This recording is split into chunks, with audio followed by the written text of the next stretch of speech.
Tay Keith's legal battle with Sexyy Red was unresolved at the time of his death. According to legal docs obtained by TMZ, Tay sued Sexyy Red back in March. It feels good to see her career, be at the point where, she's at now.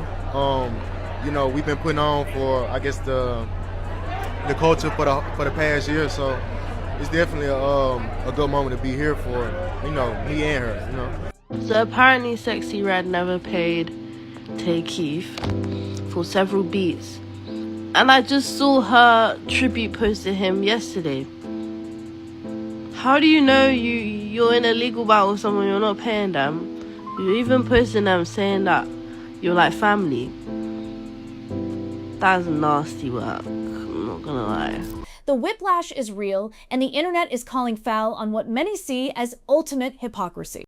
Some internet theorists are taking the accusations even further, pointing out that tense threats were allegedly exchanged just days before the producer was discovered dead in his own home. Now, there are rumors circulating that she could face severe legal consequences if an investigation ties her to the incident. It's a devastating turn of events, especially considering that Tay Keith single-handedly crafted the sonic identity that put her on the map. Yet, in his final months, he was allegedly treated with complete disrespect by the very team he helped build. Before crossing paths with her, Keith was an industry heavyweight, collaborating with megastars like Travis Scott and Drake. But after championing an underground, controversial artist, he faced major industry pushback and isolation, only for that same artist circle to allegedly exploit his work. For anyone needing a refresher on Tay Keith's legendary status, this is the mastermind behind massive cultural anthems like Sicko Mode, Nonstop, First Person Shooter, Look Alive, Jimmy Cooks, and Rich Flex. He generated chart toppers effortlessly.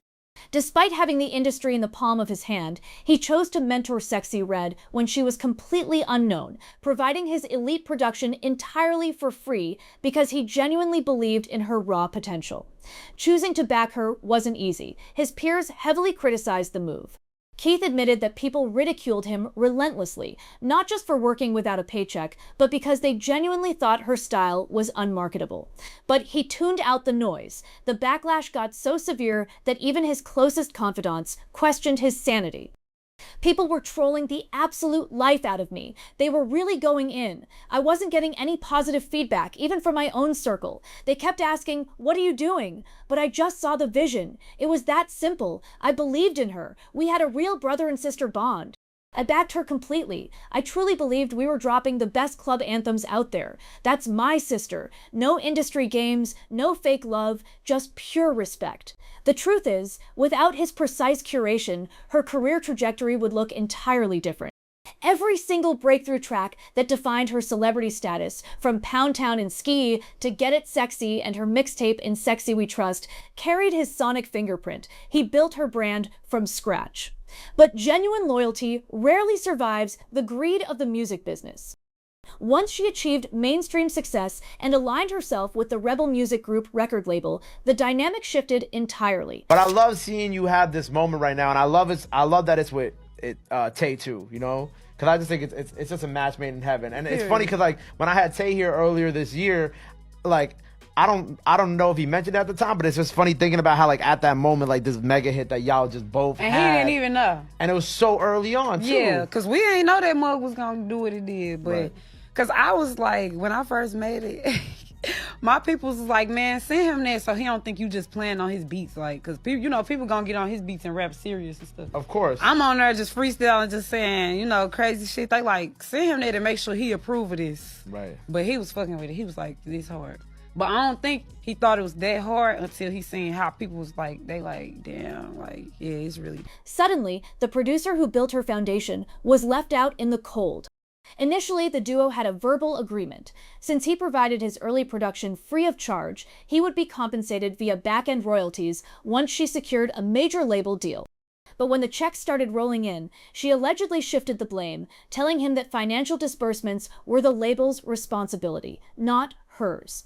Keith attempted to negotiate with Rebel Music Group directly, but he was met with stonewalling. Left with no other options, he took both the label and the artist to court, which is when the situation turned incredibly toxic. The lawsuit filed in March 2026 stated that Keith produced 13 distinct tracks for her throughout 2024. Those records generated massive revenue streams from streaming platforms, digital sales, and commercial licensing. Yet he hadn't seen a single cent. In the music industry, producers rely on an upfront advance and a percentage of back-end royalties. Keith received neither.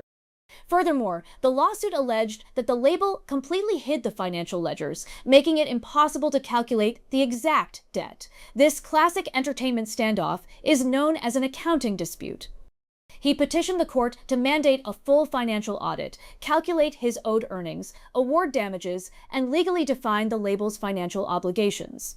Just as the legal pressure was mounting, the story took a horrific turn. The producer was unexpectedly found dead in his apartment under highly ambiguous circumstances, sparking immediate internet speculation. Tay Keith's legal battle with Sexyy Red was unresolved at the time of his death. According to legal docs obtained by TMZ, Tay sued Sexyy Red back in March, claiming that he produced 13 songs for her in 2024 but was never paid. He also claimed that Sexyy and her team refused to even provide the accounting for how much these songs made, so he didn't even know how much he was owed. And he was asking the court to force her to turn over the accounting, declare that he was in fact owed money, and award damages. While local law enforcement quickly stated there were no immediate signs of foul play, the producer's inner circle and family flatly rejected that narrative.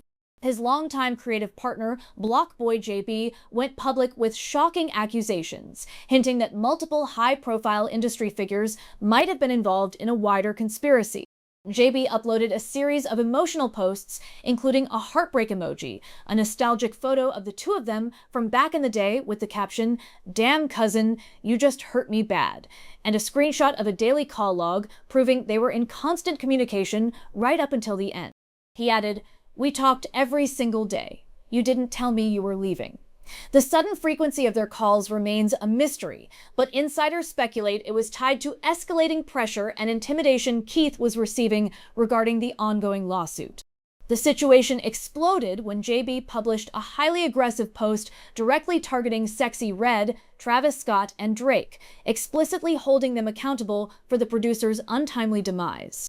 While that explosive social media story spread like wildfire, it was deleted almost instantly, leaving the internet debating its authenticity. So Blockboy JB allegedly posted this on his story the day that Tay Keith passed, saying that he was coming for Drake, Travis Scott, and Sexyy Red, that he was threatening them. This has been circulating online, but we have no confirmation as to whether or not he actually posted it, because apparently it was deleted immediately after, conveniently. In the wake of the viral controversy, Rebel Music Group quickly went into damage control mode, releasing a convenient statement claiming the legal dispute was on the verge of an amicable resolution right before the tragedy occurred.